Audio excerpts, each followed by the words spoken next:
Assalamualaikum warahmatullahi wabarakatuh.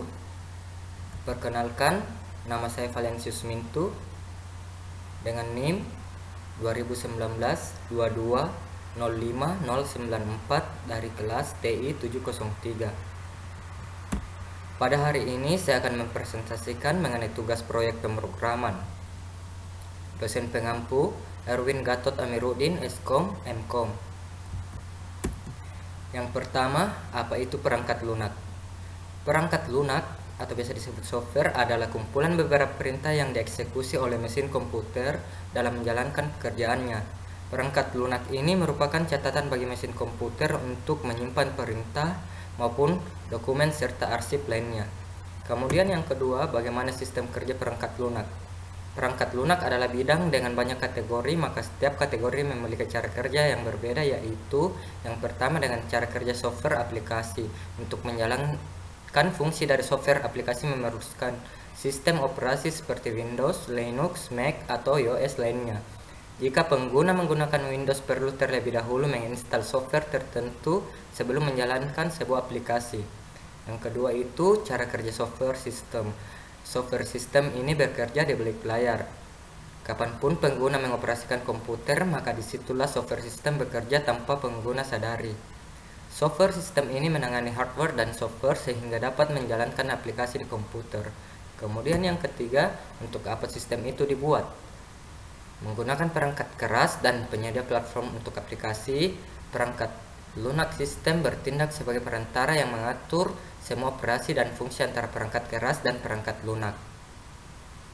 Sistem operasi yang saat ini digunakan termaksud dalam kategori perangkat lunak sistem. Selain sistem operasi, contoh perangkat lunak sistem lainnya termasuk perangkat lunak aplikasi, penerjemah bahasa komputer, dan utilitas sistem. Kemudian yang keempat, model-model perangkat lunak. Yang pertama itu model waterfall. Adalah metode pengembangan software yang paling tua. Secara substansi, ia mensimplifikasi proses software engineering ke dalam diagram proses yang linear, di mana penyelesaian dari task sebelumnya sangat penting bagi pengembang untuk bisa mengerjakan pekerjaan yang lain. Kemudian yang kedua itu metode prototype. Model ini mendukung developer untuk membuat prototipe sehingga mereka bisa mendemonstrasikan fungsionalitas softwarenya kepada klien dan membuat modifikasi berdasarkan feedback yang diberikan. Selanjutnya, metode Agile Software Development. Metode pengembangan software berbasis Agile fokus pada perencanaan yang adaptif. Evolutionary Development dan Improvement yang berkelanjutan melalui respon yang fleksibel terhadap perubahan. Tujuan akhir dari metode ini adalah rilis yang lebih cepat dengan resiko bugs atau isu yang lebih sedikit. Kemudian Rapid Application Development (RAD). Tujuan utama adalah menghasilkan pengerjaan yang lebih cepat dan kualitas yang lebih tinggi dibandingkan yang bisa didapatkan dengan opsi yang lain.